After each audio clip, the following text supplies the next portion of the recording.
The gifts, that wasn't a gift. This happened in my grade 5. I still remember the first time I saw Ngozi give a gift to someone in the class. She had this calm, sweet smile, and her eyes seemed warm. But there was something about her that made my stomach feel heavy. I didn't know why.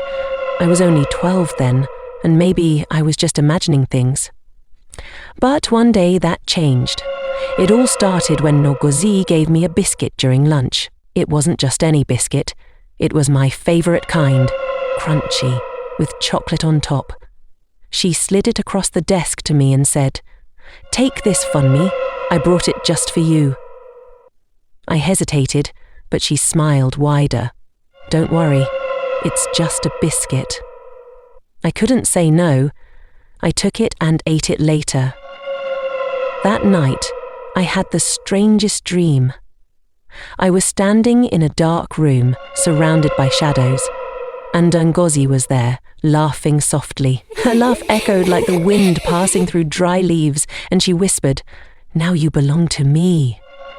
I woke up sweating. I told myself it was just a dream.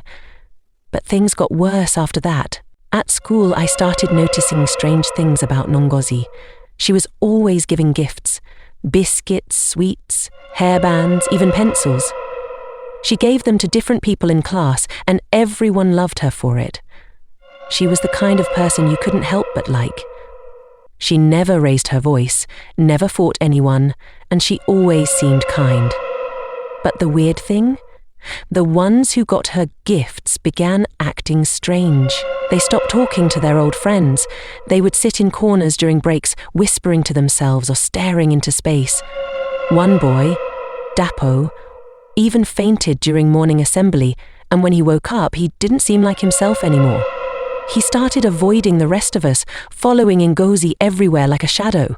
One by one, it was happening to more people. I was scared, but I didn't know what to do. Then came the day everything changed. Ngozi gave a gift to someone who didn't take it. Her name was Amara, a small girl with a quiet voice and a tiny silver cross on a chain around her neck. Ngozi offered her a biscuit, just like she'd offered me. "Take it," Ngozi said, with that same sweet smile. Amara looked at the biscuit, and then at Khan now. "No, thank you," she said softly. Ngozi's face changed. It was like a shadow passed over her, and her smile turned stiff. "Why not? It's just a biscuit." Amara shook her head. "I don't want it." For a moment I thought Ngozi would force her. Her hand trembled, and she stared at Amara with eyes that weren't warm anymore.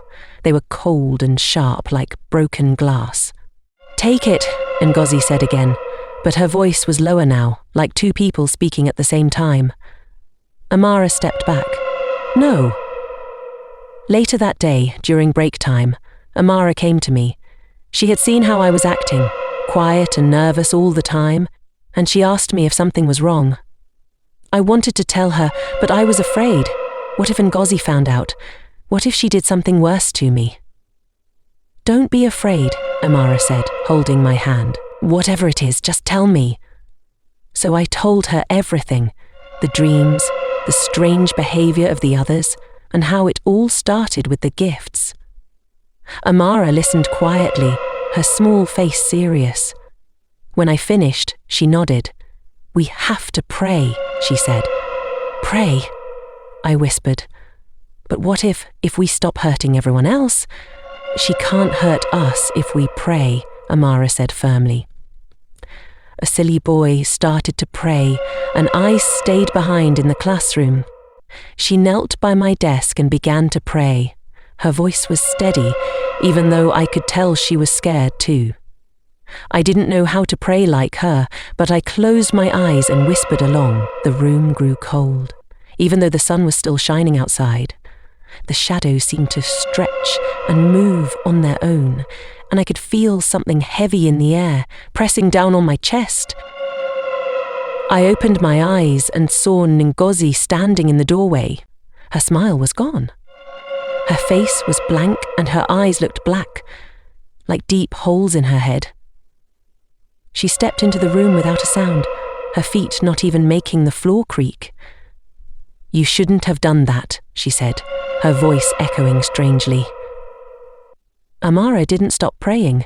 Her voice grew louder, stronger, and I started praying too, even though my hands were shaking.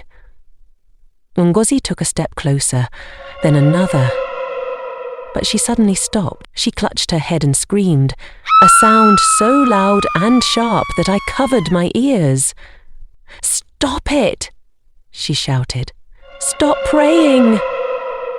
But we didn't stop.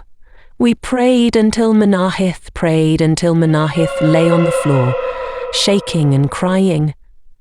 When she looked up, her eyes weren't black anymore.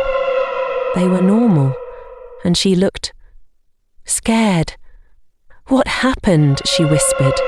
She sounded like a child waking up from a bad dream. After that day, Ngozi never gave anyone gifts again. She didn't remember what she had done, but the rest of us did. Amara told me that whatever was inside her had been chased away by the prayers. I didn't understand everything that happened, but I knew one thing. I would never take a gift from anyone without thinking twice again. And I would always remember that small girl with the silver cross who wasn't afraid to say no. Please subscribe.